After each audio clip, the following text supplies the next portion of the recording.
آل محمد اللهم صل على محمد وآل محمد وأجل فرج صاحبنا وعلى آله وصحبه ومن tabi'ahum bi ihsan ila yaumil qiyamah. Bapak Ibu yang sama berbahagia, pertama-tama mari kita panjatkan puji dan syukur kita kehadirat Allah Subhanahu wa taala karena atas perkenannya lah sehingga kita semuanya bersua dalam keadaan sehat walafiat. Dan pertemuan kita pada pagi hari ini adalah pertemuan terakhir untuk surat Ad-Dukhan. Jadi pagi ini kita akan membaca surat Ad-Dukhan ayat 51 sampai 59.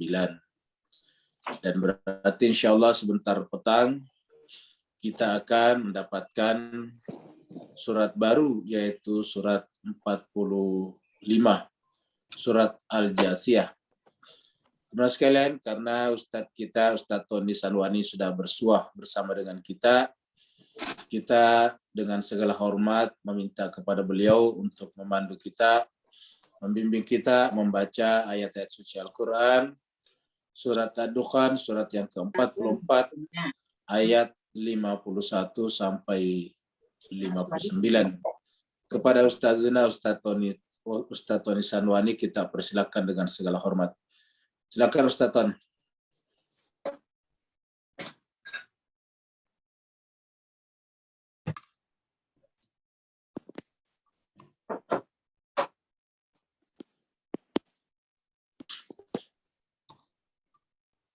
Ustadz Tony. Iya Ustadz. Halo. Ya, silakan, kedengaran kok. Iya, baik. Terima kasih. Assalamualaikum warahmatullahi wabarakatuh, Bapak Ibu semua. Waalaikumsalam warahmatullahi wabarakatuh. Sebelumnya mohon maaf jarang hadir lebih awal. Sembari membaca ayat-ayat suci Al-Quran di bulan Ramadan dan meneruskan kita bermohon mudah-mudahan kita semua dalam keadaan sehat walafiat dan Amin. Amin. Amin ya rabbal alamin. Dan puasa kita diterima oleh atau di sisi Allah. Amin. Ya Allah. Amin. Ayat 51 Ustaz ya. Ya. A'udzu billahi minasy syaithanir rajim. Bismillahirrahmanirrahim. A'udzu billahi minasy syaithanir rajim. Bismillahirrahmanirrahim. Innal muttaqina fi maqamin amin. Innal muttaqina fi maqamin amin. Fi jannatin wa uyun. Fi jannatin wa uyun. Yalbasuna min sundusin wa istabraqin mutaqabilin. Yalbasuna min sundusin wa istabraqin mutaqabilin. Kadzalika wa zawwajnahum bihurin 'ain. Kadzalika wa zawwajnahum bihurin 'ain. يدعون فيها بكل فاكهة آمنين يدعون فيها بكل بكل فاكهة آمنين لا يذوقون فيها الموت إلا الموتة الأولى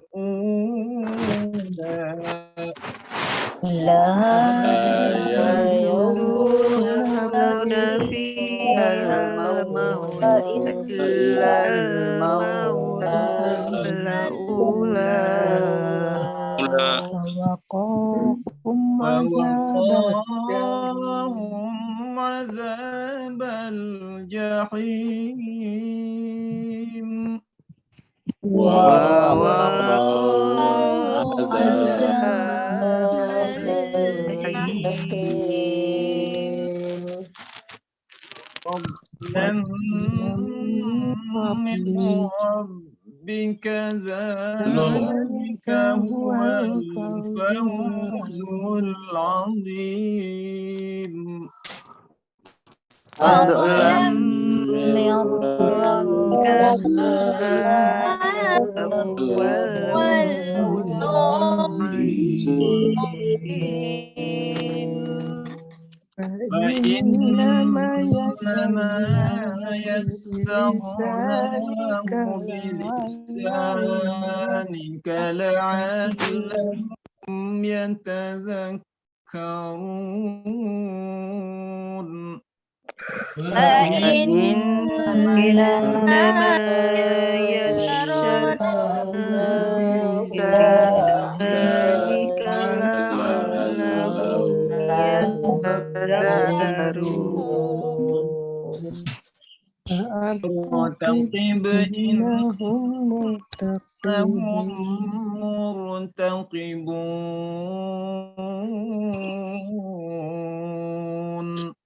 فارتقب إنهم مرتقبون صدق الله العلي العظيم صدق الله العلي العظيم اللهم صل وسلم على رسول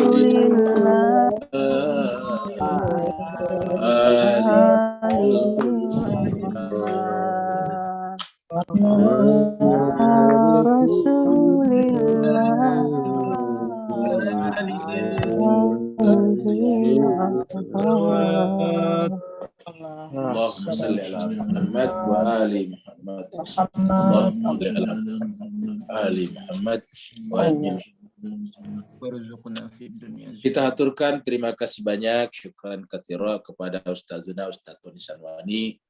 Semoga Allah Subhanahu wa taala memanjangkan usianya, memudahkan urusannya dan melapangkan seluruh kehidupannya lahir ataupun batin, dunia dan akhirat. Begitu juga Bapak Ibu semuanya yang telah ikut membaca ayat-ayat suci Al-Quran pada pagi hari ini. Semoga Allah SWT melimpahi Bapak Ibu semuanya dengan kucuran rahmat, sakinah, mawaddah, warahmah dari sisi Allah Rabbul Alamin di sepanjang kehidupan Bapak Ibu semuanya. Kita teruskan surat kita yang ke-44, surat Ad-Dukhan yang merupakan ayat-ayat terakhir pada kesempatan pagi hari ini. Tadi kita sudah bahas ayat 51 sampai 59. Karena surat ini jumlahnya 59 ayat. Ad-Dukhan artinya asap, turunnya di Mekah, makanya disebut dengan surat Makkiyah. Kemarin petang kita sudah sampai di ayat 50 yang berbicara tentang penghuni azab api neraka yang merupakan orang-orang yang tadinya di dunia adalah orang-orang yang terkemuka, seperti ceritanya mulai daripada Fir'aun, lalu kemudian pemuka-pemuka Quraisy yang melawan Nabi pada zaman itu. Kemudian juga Allah menceritakan tentang kaum Tuba, orang-orang Himyar yang tinggal di Yaman, yang membangun peradaban yang juga begitu besar, tetapi kemudian runtuh, dimulai daripada arogansi dari para pemimpin-pemimpinnya, yang memanfaatkan ketidaktahuan umat, lalu kemudian mereka gunakan untuk melakukan berbagai macam kejahatan. Maka kemudian Allah menghancurkan dan membinasakan mereka. Karena hidup ini adalah mengikuti hukum sebab akibat. Siapa yang menciptakan sebab yang buruk, pasti akan menuai akibat yang buruk juga. Siapa yang menciptakan sebab yang baik, maka pasti akan menuai kebaikan juga. Allah berfirman, A'udzubillahi minasyaitonirrajim, Bismillahirrahmanirrahim. Inna hadza ma kuntum bihi tamtarun. Sungguhnya kejadian di akhirat ini, inna hadza adalah kejadian di akhirat, azab api neraka. Ma adalah apa-apa, yaitu janji yang dulu kalian di dunia, bihi tamtarun. Janji yang dibawa oleh para nabi dan rasul, yang dengannya kalian justru meragukannya. Kalian tidak pernah percaya, dan kalian hanya mengatakan bahwa kematian kita hanya sekali saja. Kematian sekali dilihat dari dunia, artinya tidak ada lagi kehidupan. Tapi kalau kematian sekali dilihat ketika kita sudah ada di akhirat, artinya tidak akan mati lagi. Jadi tergantung di mana kita mengucapkan kata-kata al-mauta tanalula.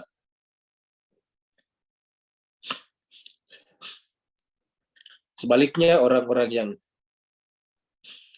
bertakwa, beramal soleh, lalu kemudian Allah siapkan taman-taman yang indah. Taman itu bahasa Arabnya jannah. Jadi taman itu sendiri bermakna kesuburan, bermakna air yang mengalir, dan kehidupan yang indah adalah ada airnya, tumbuh-tumbuhannya. Taman sendiri adalah ada kembang-kembang di dalamnya. Seperti itulah jiwa juga. Jiwanya calon penghuni surga di akhirat, di dunia ini adalah bagaikan taman yang indah, yang mengalir adalah sungai-sungai, di dalam hatinya ada mata air kecemerlangan namanya. Nah, jadi siapa saja yang hatinya kering, keras, membatu, panas, membara, maka itu bukan tanda penghuni surga. Innal muttaqina, sungguhnya orang-orang bertakwa, kata Allah. Fi maqamin amin. Tapi orang-orang bertakwa, jadi ingat jangan sekalian kalau bicara tentang surga, selalu orang bertakwa.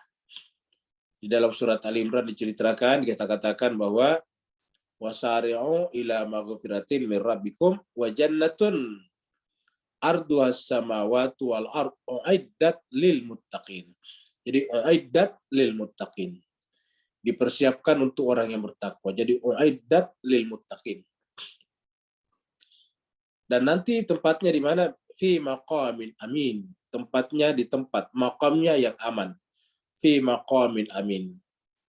Apa artinya maqam amin? Ini kan maqam tempat. Maqam itu level, state, tingkatan. Jadi kalau ada maqamin amin, kan berarti ada juga maqamin yang tidak amin. Jadi maqamin amin, tempat yang aman, aslinya surga itu kan pasti aman. Tapi kenapa Allah menggunakan kata maqamin amin? Kalau di tempat lain disebut dengan maqama rabbih, maqam rabbuh. Wa amman khafa maqama rabbih. Nah, itu surat An-Naziat. Fa amman maqama rabbih. Adapun orang-orang yang takut kepada maqam rabbih, maqam Tuhan. Kalau di sini maqam amin. Maqam amin di sini juga bisa bermakna maqam Tuhan. Kenapa? Karena orang-orang yang beriman itu adalah menjalankan tugas-tugas ketuhanan. Salah satu asma Allah itu adalah Al-Mu'min. Dalam surat Al-Hasyr kita membaca ayat Wallahu alladzi la ilaha illahu al-malikul quddusus salamul mu'min. Al-Mu'min itu dari kata amin. Al-Mu'min adalah yang selalu memberikan keamanan. Al-Mu'min memberikan keamanan. Amin adalah aman, keamanan. Jadi maqam amin artinya maqam orang-orang yang ketika di dunia adalah memberikan keamanan kepada orang-orang di sekitarnya, baik dengan tangannya ataupun dengan lisannya. Jadi orang beriman itu adalah memberikan keamanan kepada orang-orang di sekitarnya, baik lisannya ataupun tangannya. Jadi kalau ada yang mengaku beriman, tapi menebarkan ketakutan dan ancaman, intimidasi kepada orang-orang di sekitarnya, itu tidak memiliki tanda keberimanan. Karena iman aman, satu asal kata. Iman itu merasa aman dengan Allah. Ya, jadi aman itu merasa aman dengan lingkungan. Jadi kalau jiwa kita merasa aman dengan Allah, karena Allah lah tempat bergantungnya, maka namanya iman. Ketika kita merasa aman dengan lingkungan sekitar kita, karena lingkungan sekitar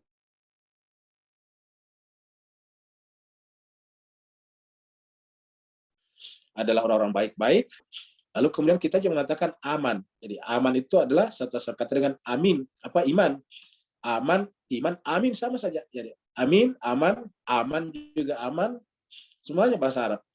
Jadi orang-orang bertakwa itu makomnya adalah makom amin, makom yang aman, karena merupakan balasan Allah kepadanya yang telah menjadi agent pencipta dan penebar keamanan di dunia ini. Jadi orang beriman itu adalah harus menjadi anasir, harus menjadi agen, harus menjadi perpanjangan tangan Allah di dalam menjalankan nama Allah yang bernama Al-Mu'min. Al-Mu'min. Al-Mu'min itu artinya yang menjaga keamanan, yang menebarkan keamanan. Nah, orang-orang yang dulu di dunia menjadi penjaga keamanan, ingat ya, namanya penjaga keamanan jangan kita timpakan kepada polisi saja, tetapi semua kita harus menjadi aparat keamanan dalam tanda petik. Kita semuanya harus menjadi pencipta keamanan dimanapun kita berada. Itulah orang beriman. Di mana tempatnya nanti di akhirat? Fi jannatin wa uyun. Mereka ditempatkan di jannatin, yaitu taman-taman, wa uyun, dan mata air. Ditempatkan jannatin, taman-taman. Kenapa taman-taman? Karena keindahan. Kalau Bapak Ibu merenungkan, mari kita mentadabburi ayat ini. Antara jannatin dan amin ini adalah terkait ini. Terkait. Coba misalnya kita lihat. Bagaimana bisa terbentuk taman-taman kalau tidak ada keamanan? Misalnya hewan-hewan liar masuk ke kebun itu, maka tidak akan bisa lahir taman. Jadi taman ini tercipta karena ada keamanan. Kehidupan kita ini akan menjadi indah apabila ada keamanan. Dan tidak boleh tadi menimpakan keamanan hanya kepada petugas keamanan saja, kepada kepolisian saja. Tapi semua kita, semua rakyat, semua warga, semua anasir muslim, anasir orang beriman, itu harus menjadi pencipta keamanan dimanapun berada, walaupun dia di negara orang lain, berkunjung ke negara orang lain, ataukah menjadi penduduk minoritas, tinggal di mana-mana, tinggal di Australia, di New Zealand, tinggal di Papua, tinggal di Manado, tinggal di manapun juga. Kalau dia minoritas, dia harus menjadi pencipta keamanan. Apatah lagi kalau dia mayoritas. Kenapa? Dia harus menjadi pelindung keamanan bagi masyarakat di sekitarnya. Sehingga kemudian kehidupan berjalan dengan plural. Kalau yang namanya taman itu kan tandanya plural. Majemuk, bineka. Tidak bisa dikatakan taman kalau cuma satu macam. Jadi taman itu di dalamnya ada banyak kembang-kembang dan ada banyak tanaman-tanaman. Dan semuanya diakomodasi oleh tukang kebun, oleh pemilik taman itu. Maka inilah imbalan Allah kepada mereka. Fi jannatin. Yang kedua adalah wa'uyun, mata air. Jadi mata air. Apa itu mata air, jemaah sekalian? Mata air yang tidak pernah kering itu apa? Yaitu jiwa kita. Karena di jiwa kita itu Allah ada di sana. Fitrat Allah allati fataran nasa 'alaiha. Sibghatullah wa man ahsanu minallahi sibghah. Jadi yang ada dalam jiwa kita itu sebetulnya Allah. Cuma dalam pembahasan kita sebelumnya, mayoritas kita itu menguruk itu menutup, menimbun mata air jiwanya yang bersumber dari Allah itu, dan Allah adalah mata air kehidupan yang sesungguhnya. Dia adalah Al-Hayyu, bukan hanya mata air kehidupan, mata air segala kebaikan. Karena segala kebaikan puncaknya Allah. Makanya disebut dengan Al-Asmaul Husna itu adalah kebaikan-kebaikan. Menyayangi, mencintai, memaafkan, berpengetahuan, itu kebaikan-kebaikan. Dan Allah semuanya adalah puncaknya. Allah adalah pemilik Asmaul Husna yang sesungguhnya. Nah, itu Allah simpan pada diri kita dengan kata-kata fitrat Allah allati fataran nasa 'alaiha, sehingga kemudian jiwa manusia menjadi mata air. Makanya kan Nabi mengatakan kalau kamu ada masalah, mintalah fatwa ke dalam nuranimu. Nurani kita itu artinya apa? Mata air yang ada pada diri kita. Nah, mata air ini harus kita jaga kebeningannya, kita jaga kemurniannya, kita jaga keasliannya. Jangan tercemar oleh hal-hal yang ada di luar sana. Nah, itu yang disebut dengan uyun, mata air. Karena kalau mata air kita artikan untuk minum, ya seperti di dunia ini kan kita minum. Berarti kesimpulan kita di surga masih ada rasa haus. Sedangkan di surga kan tidak ada rasa haus lagi. Yang ada adalah rasa nyaman, rasa senang, rasa bahagia. Nah, kalau misalnya kita masih rasa haus, berarti bukan surga. Kalau ada haus, minum, habis itu minum pasti kemudian butuh sumber air lagi, kemudian butuh lagi pengeluaran. Nah, itu tidak mungkin. Jadi kata uyun di sini adalah perlambang, simbol bahwa orang-orang yang masuk surga itu yang disebut dengan al-muttaqin ini. Jadi yang disebut dengan al-muttaqin ini, ciri-cirinya adalah menjadi penebar keamanan, kemudian dengan keamanan itu mereka menjamin kehidupan seluruh jenis manusia, apapun agama, ras, dan warna kulitnya, sehingga kehidupan itu menjadi taman yang indah, lalu kemudian sumbernya dalam hati jiwa-jiwa mereka masing-masing. Kalau sumbernya di luar sana, kalau sumbernya tidak ada, kan berarti menjadi kering lagi. Tapi sumber ini ada pada diri kita masing-masing. Jadi tidak perlu kita cari pada orang lain. Tidak perlu kita cari pada benda-benda, tapi ada pada diri kita sendiri. Jadi sumber kebahagiaan itu bukan pada uang. Sumber kebahagiaan itu bukan pada harta. Sumber kebahagiaan itu bukan pada pangkat dan jabatan. Apalagi kurangnya Fir'aun. Apalagi kurangnya pemuka-pemuka Quraisy. Apalagi kurangnya raja-raja Himyar, yaitu Tuba. Tapi mereka kemudian hancur dan binasa. Kenapa? Karena mereka menutup mata air yang sesungguhnya, yaitu yang ada dalam jiwa-jiwa kita. Makanya di Mas Kaiser bahagia, Allah mengatakan, dan ini sering kita sampaikan, Allah mengatakan, wa fi anfusikum afala tubsirun. Dan di dalam jiwa-jiwa kalian, kenapa tidak memperhatikannya? Apa maksudnya Tuhan?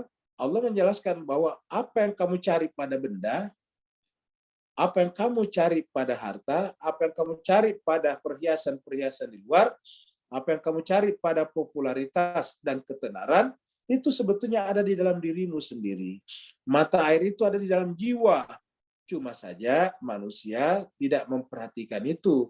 Makanya Allah mengatakan, wa fi anfusikum afala tubsirun.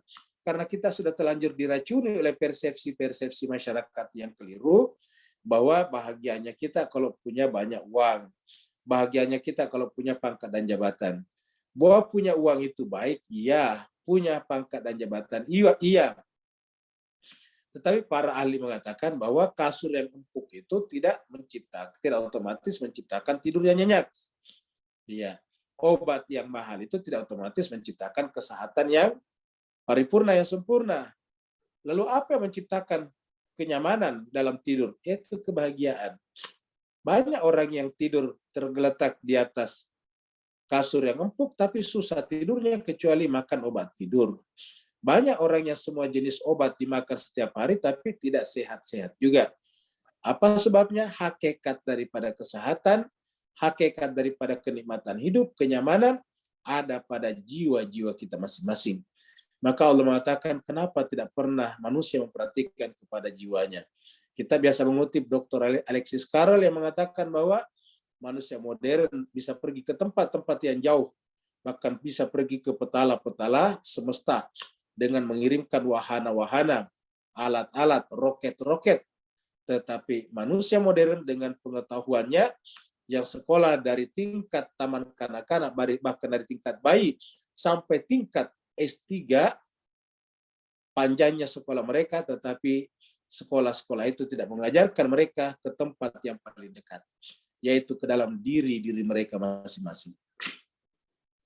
Sekolah itu mengajarkan kita menghitung kecepatan angin. Sekolah itu mengajarkan kepada kita untuk menghitung bintang-bintang. Sekolah-sekolah itu mengajarkan kepada kita menghitung jarak antara bumi dengan galaksi-galaksi lain.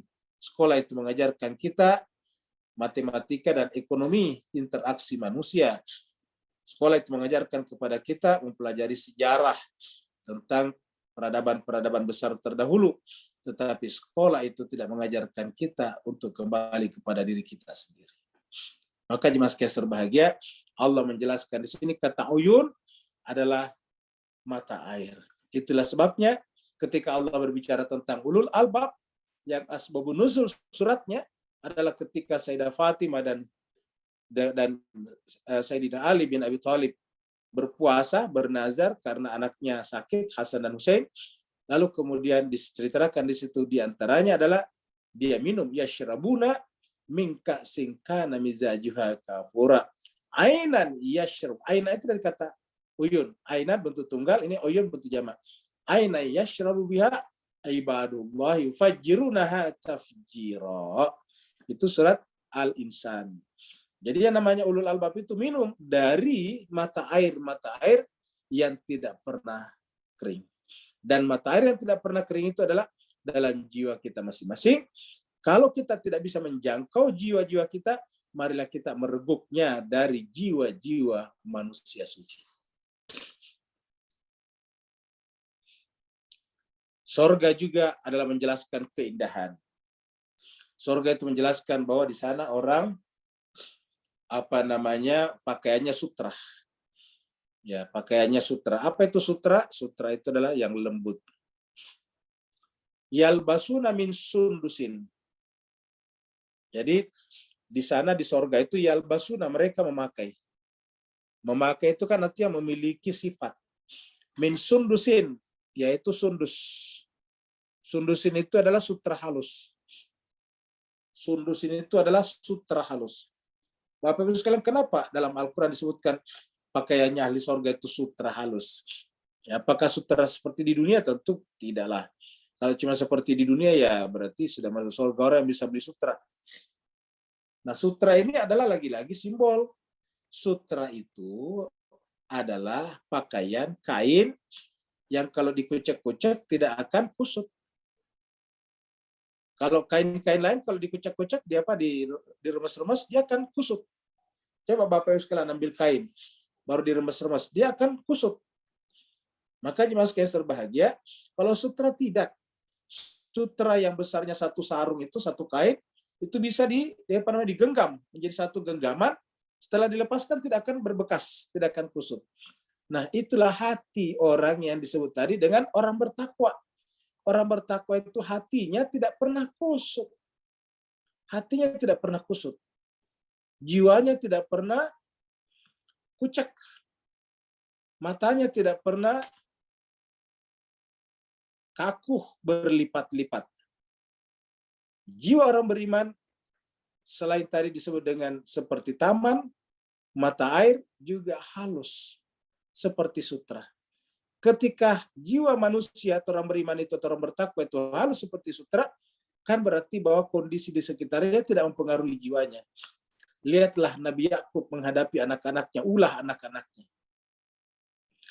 Lihatlah Nabi Muhammad kita menghadapi ulah baik pemuka-pemuka Quraisy ataupun orang-orang yang ada di sekitarnya setelah pindah ke Madinah Yastrib menghadapi permusuhan orang-orang di sana. Begitu juga apa yang terjadi pada Nabi Musa menghadapi Fir'aun dan orang-orang di sekitar Fir'aun. Lihatlah bagaimana Nabi Ayub menghadapi penyakitnya yang tahunan itu. Lihatlah bagaimana Nabi Yunus ketika dilempar ke dalam lautan. Semuanya itu menunjukkan bahwa jiwa mereka itu tidak pernah kusut. Kata-kata mereka tidak pernah berpikir kepada manusia.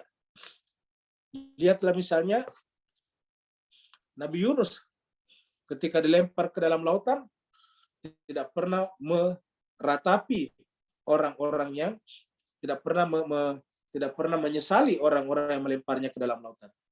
Begitu dilempar ke dalam lautan, kata-kata yang pertama di dalam perut ikan adalah La ilaha illa anta. Artinya apa? Isi jiwanya adalah tauhid. La ilaha illa anta. Tidak ada ilah selain Engkau ya Allah. Artinya apa? Semua yang terjadi ini adalah merupakan tajalli daripada dirimu. Maka terbuangnya saya ke dalam perut ikan ini adalah bagian daripada keindahanmu. La ilaha illa anta subhanak. Maka kata-katanya subhanak. Maha suci itu kan kata-kata indah. Kalau kita menyaksikan keindahan itu kan subhanallah. Maka ketika Allah menceritakan tentang keindahan Mi'raj, Isra Mi'raj, dimulai dengan kata subhana. Subhanalladzi asra bi abdihi. Subhanaka la ilma lana illa ma 'allamtana. Itu kata malaikat. Jadi jemaah sekalian, kata-kata subhan yang pertama diucapkan, la ilaha illa anta subhanak. Inni kuntu minaz zalimin. Kamulah Tuhan cahaya yang sungguhnya, sedangkan aku ini adalah kegelapan. Engkau Tuhan adalah nur, sedangkan saya adalah zulumat. Saya adalah zalim kepada diriku, yaitu menggelapi diriku sendiri. Saya tidak akan pernah bisa terang kecuali dengan terang-Mu ya Allah. Saya tidak akan pernah aman kecuali dengan keamananmu yang terpantul padaku ya Allah. Itulah makna kata-kata la ilaha illa anta subhanaka inni kuntu minaz zalimin. Dan jiwa yang berprinsip seperti itu adalah bagaikan sutra, sundusin, wa istabrakin, dan juga sutra yang tebal. Sutra yang halus, sutra tebal sama-sama, tidak bisa kusut, tidak bisa kaku. Selalu selalu lentur, selalu lentur, fleksibel. Elastisitasnya bagus. Jadi elastisitasnya bagus. Makanya orang-orang seperti ini adalah pemaaf. Orang-orang seperti ini adalah orang-orang yang gampang menerima berbagai macam keberagaman. Gampang menerima berbagai macam pluralitas. Yalbasuna min sundusin wa istabrakin. Dan sutra tebal. Mutakabilin. Berhadap-hadapan. Mutakabilin. Apa maknanya mutakabilin, Bapak sekalian? Lawan daripada berbelakang-belakangan. Coba kalau orang saling kasar hatinya, pasti berbelakang-belakangan. Berpunggung-punggungan, bukan berhadap-hadapan. Jadi bukan berhadap-hadapan, tapi berpunggung-punggungan. Jadi ciri-ciri orang bertakwa itu seperti ini. Mutakabilin itu berhadap-hadapan. Artinya saling menyambut, saling welcome dengan siapapun juga. Itu kan berhadapan, begitu maksudnya. Berhadapan itu adalah welcome dengan siapapun juga. Tapi kalau orangnya itu kusut hatinya, pasti selalu tidak cocok dengan siapapun juga. Pasti selalu kerjanya adalah berbelakang-belakangan, berpunggung-punggungan, saling menjauh. Makanya di antara ciri orang yang bertakwa itu adalah lita'arafu, saling kenal mengenal. Dan Allah menciptakan kita plural, beragam kan untuk lita'arafu. Allah mengatakan, ya ayyuhan nasu, inna khalaqnakum min dzakari wa unsa wa ja'alnakum syu'uban wa qabaila. Apa tujuannya? Lita'arafu, lita'arafu. Untuk kalian saling kenal mengenal, bukan untuk saling litafarraqu, bukan untuk berpecah belah. Jadi bersuku-suku, berbangsa-bangsa itu agar kita saling kenal mengenal. Apa maknanya saling kenal mengenal? Berinteraksi positif untuk take and give, untuk mengambil dan memberi. Dari keberagaman ini, dari orang lain kita dapatkan sesuatu, dan orang lain mendapatkan sesuatu dari kita. Kita memberikan sesuatu kepada orang lain, dan kita mendapatkan sesuatu dari orang lain. Itulah makna keberagaman. Sehingga kalau begitu semakin beragam orang, semakin banyak yang kita bagi, berikan, dan semakin banyak juga yang kita dapat. Ketika banyak yang kita berikan dan kita dapat, akan melahirkan namanya percepatan pertumbuhan ekonomi yang disebut dengan velocity of money, ya, kecepatan perputaran uang. Kecepatan uang bergerak. Semakin cepat uang bergerak, semakin bagus pertumbuhan ekonomi suatu wilayah. Kadzalika wa zawwajnahum bi hurin ain. Begitulah kata Allah, wa zawwajnahum. Kata-kata zawajnahum kami pasangkan. Artinya semua yang kita di dunia itu ada pasangannya di akhirat. Seperti di akhirat kita berhadapan-hadapan, di akhirat di dunia berhadapan-hadapan. Di sini disebut mutakabilin. Di dunia jiwa kita halus, di sini disebut dengan sundusin. Di dunia kita bisa menjaga tubuh kita dari berbagai macam hal dengan cara yang halus, sutra tebal, istabrakin. Begitu juga di dunia kita menciptakan keamanan, di sana disebutkan dengan amin. Di dunia kita menciptakan taman-taman yang mengakomodasi pluralitas, kebinekaan, dan keberagaman, maka di akhirat disebutkan dengan jannatin. Di dunia ini mereka selalu melihat ke dalam dirinya dan bukan melihat kepada orang lain, maka disebut dengan uyun, mata air, mata air. Pokoknya semuanya berpasang-pasangan. Ya, bihurin ain, bihurin ain. Bihurin, hur itu artinya apa? Merdeka. Ingat kata-kata al-hur. Ya. Jadi kata-kata al-hur itu dari kata ini. Ya, ada apa salah seorang panglima perangnya Yazid ataukah Ibnu Ziyad yang dikirim untuk membunuh cucu Nabi Sayyidina Husain, tetapi setelah mendengarkan nasihat-nasihat dari Sayyidina Husain, mereka masuk dalam hati nuraninya, pikirannya, ya juga ya, kenapa kita harus membunuh orang yang tidak bersalah, nggak melakukan kejahatan apa-apa. Akhirnya kemudian dia berbalik menyeberang, ya meninggalkan pasukannya dan menyeberang bersama dengan beberapa orang, anak dan keluarga dan pengikutnya, menyeberang ke pihak Al-Husain. Namanya siapa? Namanya Al-Hur. Bukan hanya namanya Al-Hur, tapi juga jiwanya adalah Hur. Apa itu Hur? Merdeka. Merdeka. Nah, jemaah sekalian berbahagia, coba apa maknanya bihurinun? Kan biasanya diartikan bidadari. Karena kita ini selalu berpikir ke situ. Kita sudah pernah sampaikan di sini bahwa kalau berbicara tentang akhirat, apa relevansinya lagi bicara laki perempuannya? Kalau kita bicara akhirat, apa relevansinya bicara jenis kelamin? Kenapa? Karena jenis kelamin dan laki perempuan itu untuk kehidupan dunia yang memang ciri utamanya berkembang biak. Supaya berkembang biak ya harus laki dan perempuan. Kalau tidak ya tidak bisa berkembang biak. Nah, tapi kalau di akhirat masih membicarakan masalah laki perempuan menjadi tidak relevan namanya. Lalu kalau begitu apa maknanya hurin ain ini? Ya, hur itu adalah tadi merdeka. Ain ini adalah mata. Artinya apa? Orang-orang ini ketika di dunia itu adalah merdeka. Dia bisa berinteraksi dengan siapa saja. Dia bisa melihat kepada siapa saja. Ingat Bapak sekalian, ciri-ciri orang yang tertutup hatinya di akhirat itu dengan buta. Buta itu artinya matanya tidak bisa melihat kemana-mana. Jadi melihat kemana-mana itu kita bisa belajar di mana-mana. Kita bisa melihat di samping kiri kita, samping kanan kita, depan belakang kita, semua kita bisa belajar.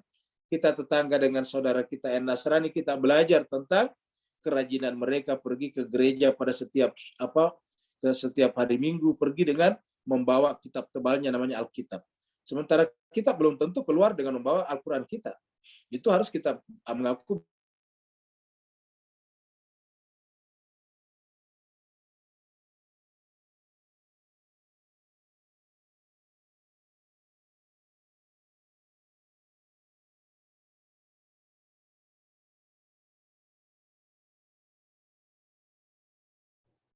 Ustaz keluar ya? Suara Ustaz nggak ada ya?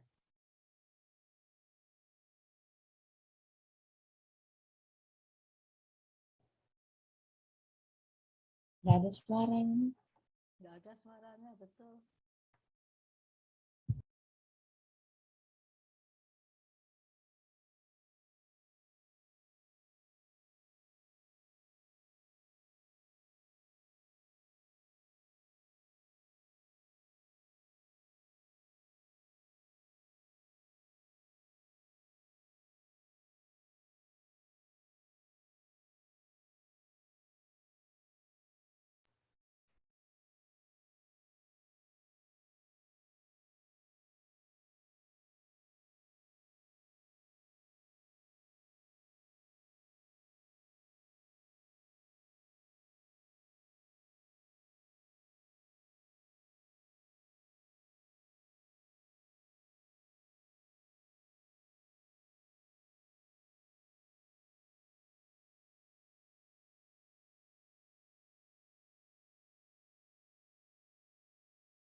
Tunggu ya Bapak Ibu itu.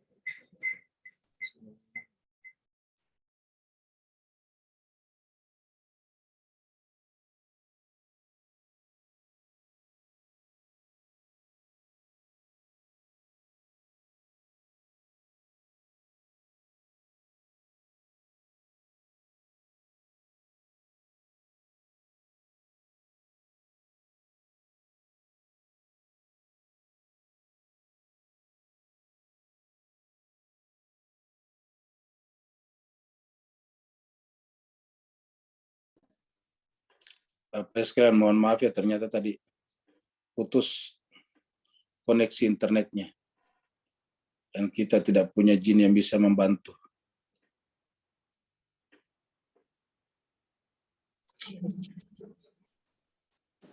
Jadi Bapak sekalian, kita kembali lagi ke layar kita.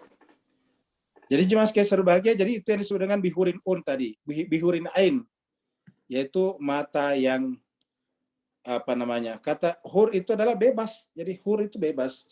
Enggak tahu kenapa tiba-tiba diartikan dengan bidadari bermata jelita. Jadi selalu asosiasinya ke sana. Ya, hur itu adalah bebas, sementara dia terjemahkan dengan jelitah, bermata indah. Ya, kita artikan saja bihurin ain. Dan jemaah sekalian, kalau biasanya perempuan dalam bahasa Arab kan ada tak marbutanya biasanya kan. Sini tidak ada bihurin ain. Jadi sebab itulah kita artikan bahwa semuanya ini adalah merupakan tanda-tanda ahli surga di dunia. Jadi di dunia itu adalah halus, mata airnya ada dalam jiwanya. Dan sebut kata-kata zawajnah itu selalu berpasang-pasangan. Ada amal di dunia, ada imbalan di akhirat, itu pasangannya. Amalannya di dunia menciptakan keamanan, di akhirat amin. Amalannya di dunia menjaga pluralitas, di akhirat jannah. Amalannya di dunia selalu melihat kepada dirinya dan tidak melihat kekurangan orang lain, maka kemudian balasannya adalah uyun, mata air, dan seterusnya. Makanya kemudian di akhirat disebut dengan memetik buah. Buah itu kan artinya result, hasil. Jadi di akhirat itu orang memetik buah. Jadi apa artinya buah? Kan berarti tanaman itu ditanam di dunia. Akhirat tempat memetik buah. Jadi kalau kita membayangkan akhirat surga terutama hanya dengan buah-buahan seperti di dunia, ya tidak terlalu hebat itu surga. Saya karena di dunia ini semua jenis buah-buahan ada. Apalagi kalau kita lihat di dalam Al-Qur'an, buah-buah surga itu terbatas, cuma anggur misalnya delima, kan biasanya begitu. Anggur delima. Nah, itu kan sangat terbatas. Di dunia ini banyak sekali jenis buah-buahan. Jadi sebetulnya penyebutan anggur delima dan semacamnya itu adalah Allah yang menjelaskan kepada kita bahwa akhirat itu adalah buah. Artinya yang bisa menghasilkan, yang bisa menikmati akhirat adalah mereka yang bertani di dunia ini. Ingat, bertani di dunia ini. Maka Sayyidina Ali bin Abi Thalib karramallahu wajhahu berkata bahwa dunia ini adalah perkebunan, ladang pertanian. Semakin banyak tanaman yang kita tanam, semakin banyak buah yang kita tuai di akhirat. Itu kata Imam Ali. Jadi dunia ini adalah perkebunan yang luas. Kita tinggal menanam apa, walaupun kebunnya tanahnya luas, tapi kalau tidak ditanami, apa yang muncul? Ya, belukar.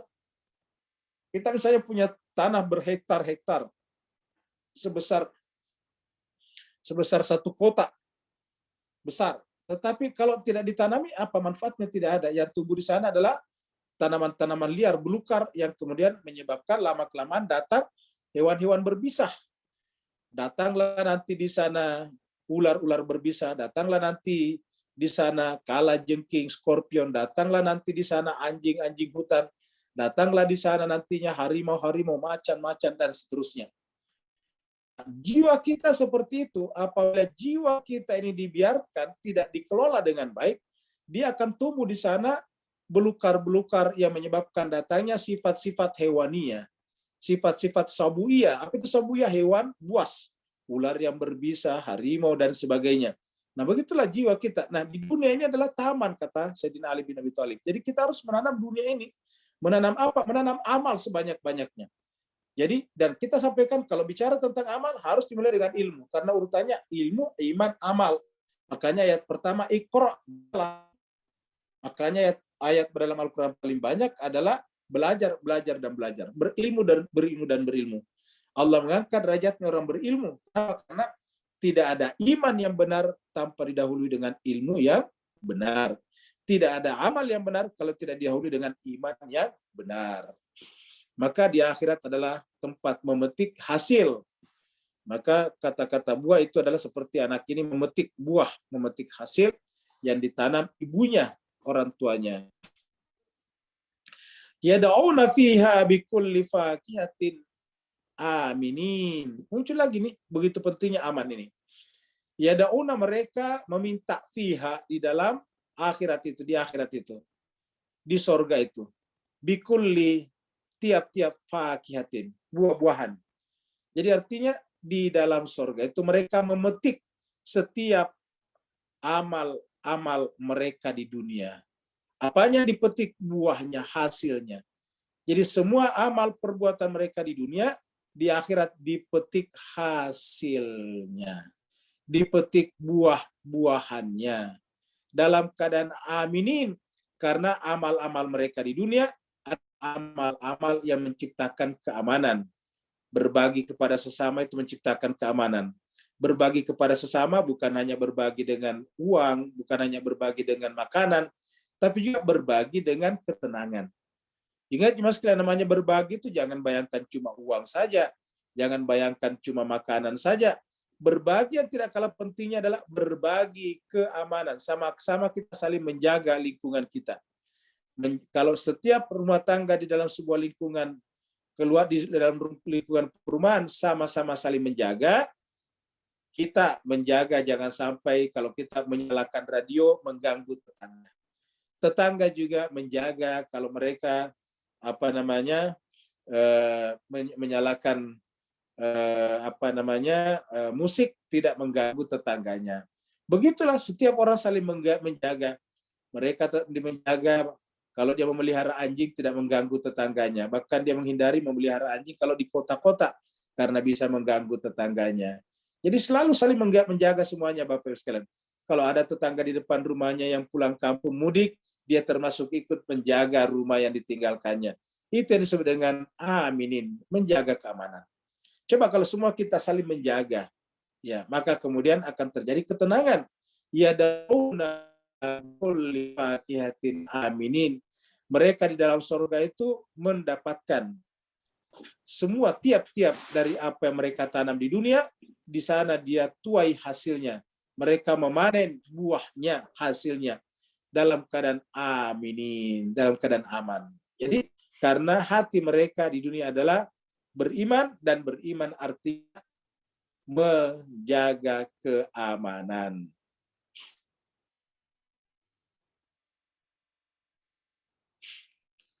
Mereka di sana kemudian bisa kumpul lagi dengan keluarganya kalau sama-sama di dunia orang-orang yang beriman. Mereka merasakan keindahan sejati, kebahagiaan sejati. La yazuquna fihal mauta. Di sana mereka tidak merasakan kematian lagi. Jadi kematian, Bapak sekalian di sini kita lihat. La yazuquna ini. La yazuquna. Mereka tidak merasakan fiha di dalam surga itu apa? Yaitu al-maut. Jadi tidak berlaku lagi kata-kata kullu nafsin za'iqah. Za'iqah itu satu asal kata dengan yazuku. Zaka yazuku, itu merasakan. Kullu nafsin za'iqah. Za'iqah itu adalah fa'il dari kata zaka yazuku. Za'iqah itu adalah merasakan. Jadi orang yang merasakan. Setiap orang pasti akan menjadi pelaku yang merasakan kematian. Nah, sedangkan kalau di sana tidak ada lagi la yazuquna fiha al-mauta. Jadi kalau Bapak Ibu sekalian ingin hidup abadi secara bahagia, maka usahakanlah semaksimal mungkin agar bahagianya di akhirat. Bagaimana caranya bahagianya di akhirat? Ya tadi kita sudah ceritakan semuanya. Ciri-ciri penghuni surga tadi itu. Ya pakaiannya dari sutra. Kenapa? Artinya pakaian di dunia, akhlaknya di dunia, jiwanya adalah lembut bagaikan sutra. Tidak gampang kusut, tidak gampang tersinggung dan sebagainya. Jadi la yazuquna fiha al-mauta. Mereka tidak merasakan di dalam surga itu al-maut, kematian. Illa kecuali. Jadi illa al-mautatal ula, kecuali kematian yang pertama saja. Jadi ingat, orang Quraisy tadinya al-mautatal ula, tapi mereka mengatakannya di dunia. Sehingga bagi dia kematian itu hanya di dunia, setelah mati tidak ada kehidupan lagi, maksudnya begitu. Tapi kalau ahli sorga atau ahli akhirat mengatakan mautat, artinya mati kami hanya waktu meninggalkan dunia saja. Setelah sampai ke akhirat tidak ada lagi kematian. Namanya saja akhirat. Ingat, namanya akhirat itu akhir. Kalau masih ada kematian setelahnya, berarti itu bukan akhirat namanya. Akhirat itu adalah ujung, endingnya, ya, segala sesuatu. Jadi la yazukuna fihal mauta illal mautatal ula. Di sana kenapa tidak ada kematian? Karena tidak ada lagi penambahan dan pengurangan. Tidak bertambah lagi umur dan tidak berkurang lagi kekuatan. Kan kematian itu otomatis terjadi kalau umur bertambah, kekuatan kesehatan. Di akhirat tidak ada lagi umur. Di akhirat tidak butuh lagi kalender orang. Di akhirat kita tidak butuh lagi jam tangan. Di akhirat kita tidak butuh lagi penanggalan. Ya, kita tidak butuh semuanya. Kenapa? Tidak ada lagi waktu di sana. Kita telah melintasi waktu. Karena waktu itu adalah bagian implisit tak terpisahkan dengan materi. Dan materi sendiri adalah gerak itu sendiri. Tidak ada materi tanpa gerak. Dan karena ada gerak, otomatis melahirkan waktu. La yazukuna fiha al-mauta illal mautatal ula wa waqahum adzabal jahim. Dan di sana mereka waqahum. Bapak Ibu sekalian pasti biasa baca ini ayat. Biasa membaca ayat ini. Apa kata-kata ini? Doa yang paling pamungkas, apa itu doa pamungkas? Rabbana atina fid dunya wa fil akhirati hasanah waqi ini saya teruskan waqina itu kata kerja perintah, peliharalah kami Tuhan. Dari kata waqa, ya. Wa waqahum, dan Allah memelihara mereka. Waqahum, Allah memelihara mereka adzabal jahim, dari azab yang jahanam, yang sangat pedih. Jahanam itu sangat keras. Jadi di sana mereka terpelihara dari azab yang keras, neraka jahim, neraka jahanam. Jadi wa waqahum adzabal jahim. Karena salah satu doanya di dunia apa? Waqina adzabannar. Ya. Kita selalu minta waqina adzabannar. Rabbana ma khalaqta hadza batilan subhanaka faqina, itu faqina juga. Faqina adzabannar. Ya Allah, maka jauhkanlah kami dari azab api neraka. Rabbana innana amana faghfir lana dzunubana wa qina adzabannar. Ya Allah, jauhkanlah kami dari azab api neraka. Jadi berkali-kali muncul ini. Karena doa-doa mereka itu dan Allah adalah mujib, maka kemudian dia terlepas dari azab neraka. Terlepas dari azab api neraka. Makanya jemaah sekalian, dalam malam-malam Lailatul Qadar, penentuan qadar ini, ya kita sudah terangkan beberapa waktu yang lalu bahwa yang paling pertama dan utama kita minta adalah supaya terjaga dari azab api neraka. Ya, setiap kita menyebut nama Allah beberapa kali dalam Jawsan Kabir, kita membaca Subhanaka la ya la al-ghaus al-ghaus khalisna minan nar ya Rabb. Khalisna itu adalah sama dengan waqana. Waqana ataukah atau waqina, jauhkanlah kami, ataukah khalisna, peliharalah kami. Khalisna, bebaskanlah kami dari azab api neraka. Waqina adzabannar ya Rabb. Karena itu yang paling penting. Doa-doa dalam Al-Quran adalah terhindar dari azab api neraka. Fadlan min rabbik, itu sebagai karunia dari Tuhanmu, sebagai keutamaan. Fadlan min rabbik. Dzalika huwal fawzul azim. Itulah keberuntungan yang besar. Inilah keberuntungan yang besar. Jadi keberuntungan yang besar bukan ketika kita membeli tanah 100.000 per meter, baru kemudian kita jual setelah mencapai 1 juta per meter. Bukan, itu keuntungannya. Bukan al-fawz al-azim. Itu bukan al-fawz al-azim.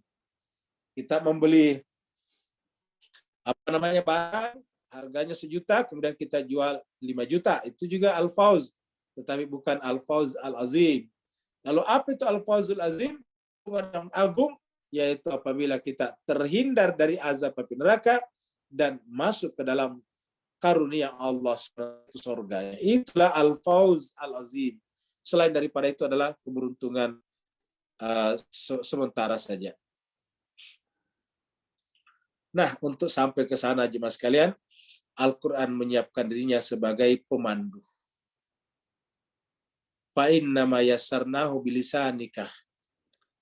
Kami mudahkan, fa'innama, sungguhnya, yassarnahu. Kami mudahkan. Mudahkan apa? Mudahkan Al-Quran itu. Bilisanika dengan lisanmu. Lisan apa? Arab, bukan semua. Ingat Bapak sekalian, Al-Quran ini turun dalam bahasa Arab. Ya. Tetapi hebatnya, seluruh ras di dunia, seluruh bahasa di dunia, seluruh penutur bahasa di dunia, itu pasti ada penghafal Al-Quran di sana. Tidak ada kitab suci yang dihafal berpuluh-puluh juta orang di seluruh dunia kecuali Al-Quran. Cobalah cari kitab suci mana atau undang-undang mana di dunia ini yang bisa dihafal di luar kepala seperti Al-Quran. Yang tebalnya 30 juz, 114 surat. 114 surat atau dijuzkan menjadi 30 juz, 30 bagian, tetapi bisa dihafal orang luar biasa. Kenapa? Karena fa'innama yassarnahu bilisanik. Kami membuat itu menjadi mudah dengan lisan kalian, walaupun bahasa Arab, tapi mudah kita baca. Mayoritas kita tidak tahu berbahasa Arab, tetapi kalau baca Al-Quran pasti bisa, gampang. Banyak orang yang bisa membaca Al-Quran dengan makhraj yang sangat benar, tapi belum tentu bisa berbahasa Arab. Luar biasa kan Al-Quran itu. Banyak orang bisa membaca Al-Quran dengan makhraj, itu cara keluarnya dari mulut yang benar, tetapi belum tentu bisa berbahasa Arab. Artinya apa? Terbukti, yassarnahu bilisanik. Mana di dunia ada orang tidak bisa berbahasa dengan bahasa itu, tapi kok bisa makhrajnya benar? Cobalah cari orang yang makhraj bahasa Inggrisnya benar, tapi tidak tahu berbahasa Inggris. Itu tidak pernah kita temukan. Ya. Jadi ini banyak orang yang membaca Al-Quran dengan makhraj yang sangat sempurna, tapi belum tentu bisa berbahasa Arab. Jadi kata-kata yassarnahu bilisanika di sini bukan bahasanya, tetapi bisa diucapkan dengan gampang, bahkan bisa dihafal. Untuk apa? Kata Allah, supaya menjadikan itu sebagai mata pelajaran. Dijadikan itu sebagai kurikulum. La'allahum yatadzakkarun. Supaya manusia itu mengambil pelajaran. Bukan la'allahum yahfazun. Tetapi la'allahum yatadzakkarun. Kita mudah membaca Al-Quran supaya kita bisa mengambil pelajaran. Jadi Al-Quran itu adalah semacam textbook suatu pelajaran. Kalau di Fakultas Kedokteran, Medicine ada textbook kedokteran. Fakultas Teknik ada textbook Fakultas Teknik. Di ekonomi ada textbook ekonomi. Tapi textbook itu namanya parsial. Hanya membicarakan ekonomi, hanya membicarakan teknik, hanya membicarakan kedokteran, hanya membicarakan sastra kalau textbook sastra. Tetapi Al-Quran adalah textbook yang mengakomodasi dan menaungi seluruh textbook yang lain. Jadi kalau Al-Quran itu adalah universalitas, maka semua ilmu yang lain adalah merupakan partikularitas daripada Al-Quran. Maka orang Islam berbahagia diberikan kepadanya Al-Quran. Manusia bersungguh berbahagia diberikan kepadanya Al-Quran. Tinggal satu, yaitu tadabbur kita kepada Al-Quran masih sangat terbatas. Fa'innama yassarnahu bilisanika la'allahum yatadzakkarun fartaqib innahu murtaqibun. Tetapi bagi mereka yang menolak semuanya ini ditutup dengan ayat ini. Penutup surat ini. Permulanya surat apa? Masih ingat? Hamim wal kitabil mubin. Jadi permulanya Hamim wal kitabil mubin. Ini adalah Alkitab yang gampang dimengerti. Kenapa? Kami menjadikan bahasanya yassarnahu bilisanik. Jadi masih ujungnya nih. Ini kembali membicarakan ayat kedua daripada surat ini. Al-Quran itu adalah yassarnahu bilisanika. Kami menjadikan itu sangat mudah untuk dibaca di lisan setiap orang. Supaya apa tujuannya? La'allahum yatadzakkarun. Tapi bagaimana kalau menolak? Al-Quran juga mengatakan la ikraha fiddin. Tidak ada paksaan dalam beragama. Kalau mereka menolak, fartakib. Bilang aja silakan, kita sama-sama menunggu. Karena setiap orang yang berada dalam konteks waktu pasti menunggu. Kita sekarang mendengar ceramah, hakikatnya menunggu. Menunggu selesainya ceramah. Menunggu jam 6:30. Kan begitu. Fartakib, maka tunggulah. Innahum, mereka juga murtaqibun, sama-sama menunggu. Jadi posisi kita semuanya sama, menunggu. Menunggu apa? Menunggu kematian. Menunggu terlaksananya semua apa yang dikatakan dalam Al-Quran. Maka dalam Al-Quran tidak ada tempat untuk memaksakan pendapat, karena kalau kita sudah berpendapat, kita memberikan kesempatan sebebas-bebasnya kepada manusia untuk memilih mengikuti pendapat kita atau tidak.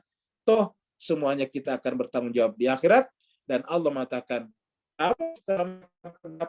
tunggu, maksudnya biarkanlah, innahum murtaqibun, karena mereka juga sedang menunggu. Menunggu apa? Menunggu kematian. Kita semuanya adalah camat, calon mayit. Tidak ada di antara kita yang tidak akan meninggalkan dunia ini. Apapun status sosial kita, bagaimanapun tinggi tingkat ketenaran kita, sebentar lagi dunia akan kita tinggalkan. Terima kasih banyak.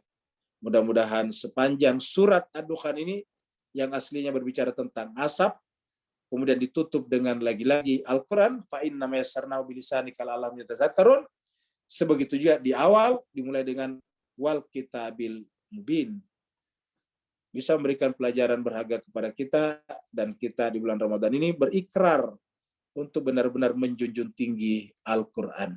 Al-Quran adalah Al-Quran adalah di atas daripada tokoh-tokoh manapun. Terkadang kita manusia ini mengutip tokoh-tokoh ilmuwan tertentu, tetapi merasa minder mengutip apa yang dikatakan dalam Al-Quran. Mudah-mudahan kita yang hadir di majelis ini terhindar dari penyakit seperti itu, dan Allah membimbing kita untuk senantiasa bersahabat dengan Al-Quran sepanjang masa. Walaupun yang bertanya dipersilakan. Assalamualaikum Ustaz. Waalaikumsalam warahmatullahi wabarakatuh. Silakan. Alhamdulillah, barakallahu fiik, azim. Bismillahirrahmanirrahim. Allahumma ajil farajil.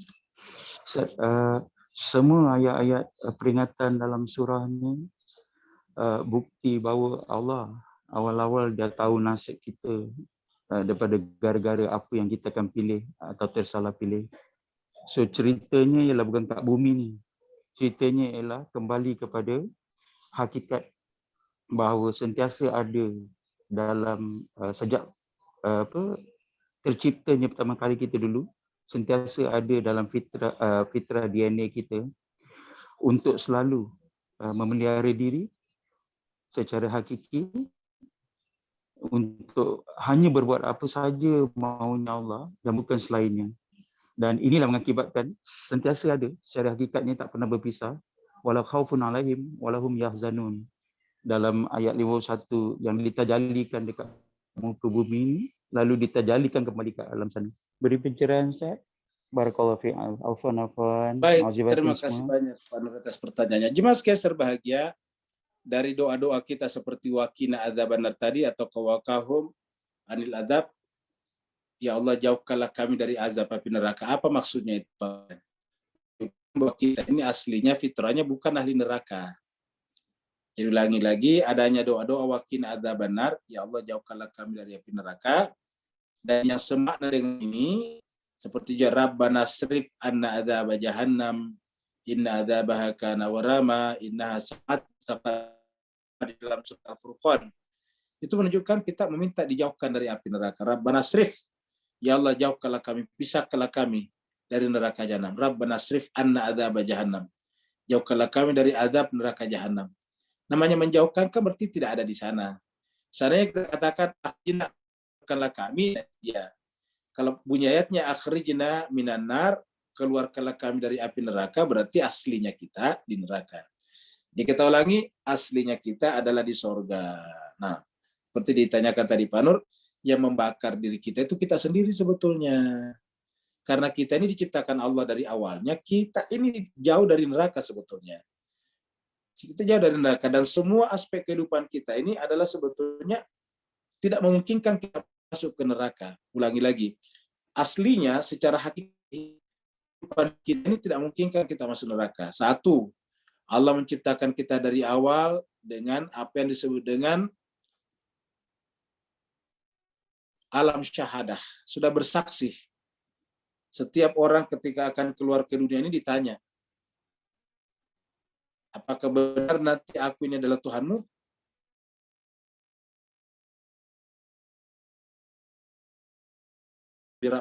Jadi kita memusyahadahkan, mempersaksikan bahwa Tuhan itu adalah Allah, itu adalah Tuhan kita yang esa, yang tunggal itu. Nah, jadi jemaah sekalian, itu sudah menunjukkan bahwa kita lahir ke bumi. Setelah kita lahir ke bumi ini, kita diberikan orang tua yang penuh kasih sayang. Kita diberikan akal pikiran, kita diberikan Al-Quran, kita diberikan Nabi yang suci, kita diberikan manusia-manusia sempurna, insan kamil. Jadi sebetulnya tidak mungkin kita neraka sebetulnya. Bahwa memang ada iblis, tapi Tuhan sudah katakan itu iblis, dia sudah tunjukkan itu iblis namanya. Jangan ikut kepada iblis, taatlah kepada Adam. Sujudlah kepada manusia mulia yang Allah pilih. Jadi kesimpulannya bahwa masalah itu adalah pilihan kita sendiri. Karena seluruh yang ada ini sudah merupakan tajalli Tuhan. Apa saja merupakan tajalli Tuhan. Tidak ada satupun entity dalam kehidupan kita ini yang bukan merupakan tajalli Allah Subhanahu wa taala. Apa namanya tajalli? Kan sama saja kalau dia ada. Kalau kita berhati-hati karena ada kamera CCTV itu kan hanya pada sudut-sudut tertentu saja. Tapi coba kalau yang namanya tajalli, semua yang ada tajalli.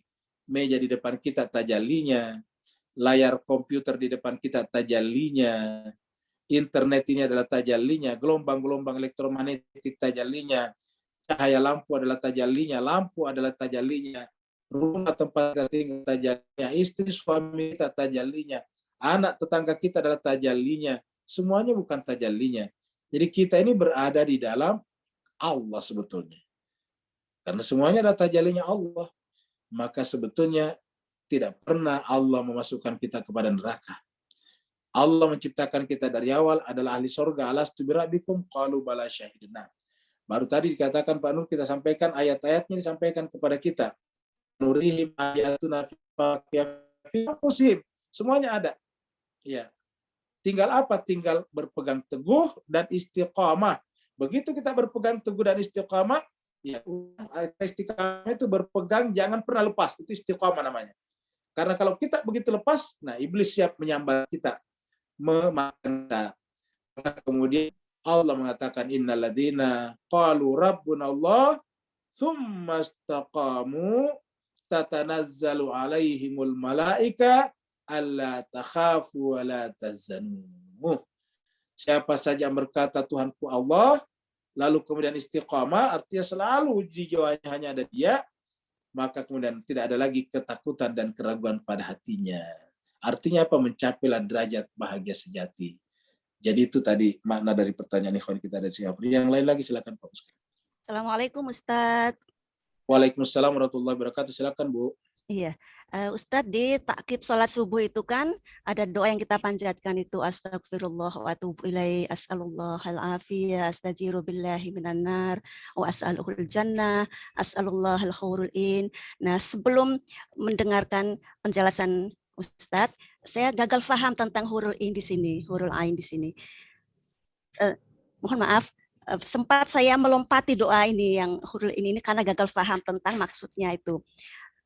Ternyata penjelasannya itu adalah hurul in di sini merdeka ya Ustadz. Merdeka, orang yang bisa melihat di semua sisi. Nah, subhanallah. Jadi pengertian hurul in di sini di semua Al-Quran itu seperti yang Ustadz jelaskan tadi ya Ustadz. Betul. Alhamdulillah. Ya Ustadz, terima kasih banyak. Baik, terima kasih banyak. Saya sampaikan lagi bahwa ini juga bukan hanya kita tafsirkan, tapi ini Al-Quran sendiri yang berkata begitu. Mari kita lihat di dalam surat Al-Imran. Kita ambil surat ketiga. Dan tadi kita sudah tahu salah satu sahabat Sayyidina Ali dan Imam Ali adalah tentang Al-Hur. Ya. Jadi kita surat Al-Imran ayatnya, kita lihat dari 35, coba kita lihat. Ya, ini dia. Nah, Bapak Ibu sekalian berbahagia, mari kita simak ini surat Ali Imran ayat 35. Ini doa seorang wanita suci, yaitu ibunya Maryam atau istrinya Imran. Imran ini walaupun tidak disebut nabi tapi termasuk manusia suci. Ya, Imran ini setara dengan Abdullah, ayahnya Nabi, yang meninggal pada saat istrinya hamil. Imran ini meninggal pada saat istrinya hamil, yaitu ibu daripada Maryam. Makanya nanti karena bapaknya Maryam sudah meninggal sebelum dia lahir, nanti dipelihara oleh pamannya namanya Zakaria, Nabi Zakaria. Sama dengan Nabi Muhammad kita, begitu dia lahir, ujung-ujungnya nanti dipelihara pamannya, Abu Thalib namanya. Ya, dipelihara ibunya dulu, ibunya meninggal, dipelihara kakeknya meninggal. Akhirnya yang pelihara paling lama adalah Abu Thalib, pamannya. Sama juga dengan Maryam, dipelihara oleh pamannya, yaitu Nabi Zakaria. Nah, sekalian, coba kita baca ini. Ayat ini, surat Al-Imran ayat 35. Idh qalat imra'atu Imrana. Ingatlah tatkala imra'atu Imran, istrinya Imran. Kalau di Indonesia, Bu Imran. Qalat berkata. Ya, ingatlah tatkala istrinya Imran berkata. Maksudnya berdoa. Rabbi wahai Tuhanku. Ini sesungguhnya aku nadartu menadarkan. Meniatkan. Nadar itu meniatkan. Niat yang kuat sampai harus ada konsekuensi, itu nadarnya namanya. Kalau niat tanpa konsekuensi, niat saja. Tapi kalau niat dengan konsekuensi, itu nazar. Saya berniat kalau anak saya sembuh, saya akan berpuasa. Itu konsekuensinya harus berpuasa. Itu namanya nazar. Ini nazar tulaka. Saya bernazar untukmu, wahai Tuhan. Maksudnya menazarkan, meniatkan untukmu Tuhan. Ma fi batni. Apa yang ada dalam perutku. Maksudnya kandunganku ini. Saya menazarkan kepadamu Tuhan, apa yang ada di dalam perutku ini, janin yang ada dalam kandunganku ini, muharraran. Nah, ini kita ketemu lagi kata muharrar di sini. Ya, jadi muharrar. Ya. Jadi muharrar itu artinya apa? Kalau di terjemahan Kementerian Agama, Pak, Bu, menjadi hamba yang berkhidmat. Kenapa berkhidmat? Saya kata berkhidmat tidak ada di sini.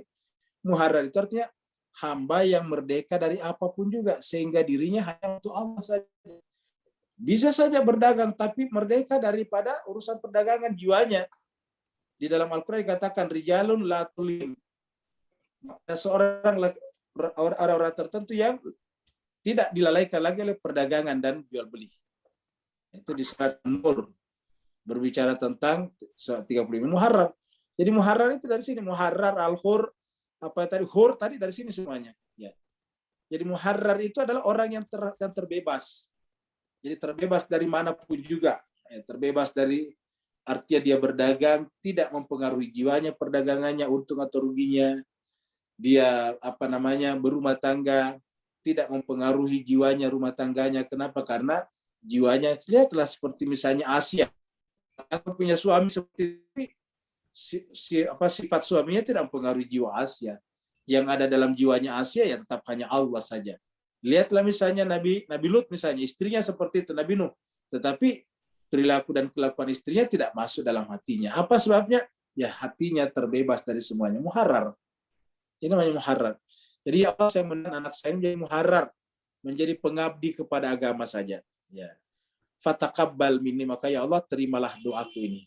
Ya. Jadi ini adalah doa seorang wanita suci, yaitu Imratu Imrana tadi.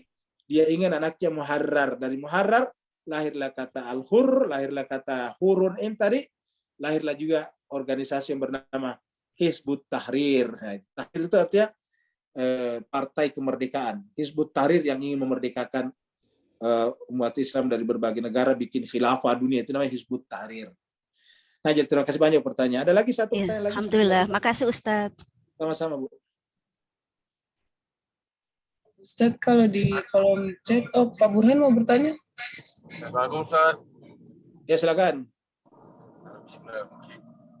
Kita sering membicarakan ayat alastu bi rabbikum qalu bala. Jadi apa kaitan ayat ini dengan syahadatain, Ustaz? Baik, terima kasih banyak. Jadi apa kaitan antara alastu bi rabbikum di dalam surat Al-A'raf ayat 172 itu dengan syahadat kita sehari-hari. Para ulama kita mengatakan, ulama tafsir mengatakan bahwa ketika kita mengatakan bala syahidna, itu namanya adalah syahadat pertama. Jadi bala syahidna itu adalah syahadat pertama. Sedangkan ketika kita lahir di dunia dan salat membaca asyhadu alla ilaha illallah wa asyhadu anna muhammadan abduhu wa rasuluh, itu adalah namanya syahadat kedua. Jadi kita ini ada syahadat pertama, ada syahadat kedua. Makanya kita sudah ceritakan kemarin, bagi orang Islam, kalau lahir dari wanita dan rahim orang Islam, maka anaknya itu tidak perlu disyahadatkan lagi. Kenapa? Karena aslinya sudah bersyahadat. Tinggal memperbaharui syahadatnya setiap saat pada saat salat. Jadi di dalam Islam tidak ada lagi pada umur akil balik disyahadatkan ulang. Seperti saudara-saudara kita di Kristiani kan ada namanya di apa itu namanya? Itu dibaptis. Kalau di Kristiani kan ada umur tertentu dibaptis. Kalau kita di Islam tidak ada. Ya, kalau anak lahir dari wanita muslimah, maka otomatis anaknya nanti Islam. Kecuali kalau keluar dulu. Nanti setelah balik lagi masuk baru baca syahadat. Itulah sebabnya di dalam Islam kita ini memutlakkan dan pernikahan itu wanitanya muslimah. Ya. Kenapa? Karena anaknya nanti akan menjadi keturunan yang baik. Kalau misalnya istrinya non-Islam bisa saja, tetapi kan susah nanti. Belum tentu dia bisa masuk Islam. Tapi kalau dia muslimah, dia nanti akan lahir anak yang sudah bersyahadat di sana. Dan kemudian ketika membaca syahadat kedua tidak susah lagi. Nah, jadi kita lagi syahadat di dalam perut ibu namanya syahadat pertama. Sedangkan syahadat setelah kita lahir ke dunia namanya syahadat kedua. Syahadat kedua bukan membatalkan syahadat pertama, tapi syahadat kedua adalah memperkuat, mengulangi saja syahadat pertama. Itulah sebabnya syahadat pertama dan kedua itu sama. Ya, syahadat pertama adalah alastu birabbikum qalu bala syahidna. Berarti kita bersaksi bahwa engkau adalah Tuhanku, asyhadu alla ilaha illallah, atau asyhadu annaka rabbuna, kau ya Allah adalah Tuhan kami. Dan pada saat kita salat juga asyhadu alla ilaha illallah, asyhadu annaka la ilaha illallah. Kami bersaksi bahwa kamu Tuhan, tidak ada ilah selain engkau. Asyhadu annaka la ilaha illa anta, kalau dibahasakan dengan bahasa tadi. Asyhadu annaka la ilaha illa anta. Saya bersaksi bahwa engkau Tuhan, tidak ada Tuhan selain engkau. Nah, baru kemudian karena kita sudah lahir ke dunia, maka ditambah asyhadu anna Muhammadan. Ya, kenapa? Karena kita sudah berjumpa dengan sosok Muhammad yang dalam perut itu masih Ahmad, sekarang Muhammad. Asyhadu anna Muhammadan abduhu wa rasuluh. Baru disusul dengan apa? Allahumma salli ala Muhammad wa ali Muhammad, atau ala ali Muhammad. Jadi langsung Muhammad dan keluarganya, karena ini tidak terpisahkan. Keluarga Muhammad, Muhammad dan Allah ini tiga hal yang tidak terpisahkan. Ya. Jadi keluarga Muhammad, Muhammad dan Allah tidak pernah terpisahkan, dan ini tidak sah salat kita kalau tidak membaca ini. Asyhadu alla ilaha illallah wahdahu la syarikalah wa asyhadu anna Muhammadan abduhu wa rasuluh. Allahumma salli ala Muhammad wa ali, atau ala ali Muhammad. Terima kasih banyak Bapak Ibu sekalian atas perhatiannya. Mohon maaf atas segala kekurangan yang bepergian di jalan. Masih ada pertanyaan Ustaz, baru masuk. Silakan. Sebentar Ustaz.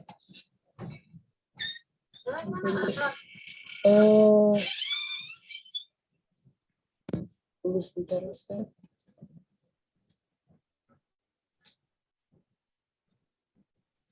Ya, sebelumnya izin saya memberikan pengumuman bahwa kita ada 3 agenda Ustadz, Bapak Ibu. Pada hari Sabtu besok kita akan mengadakan penceramah tamu yang diisi oleh Habib Ali Umar. Tunggu sebentar.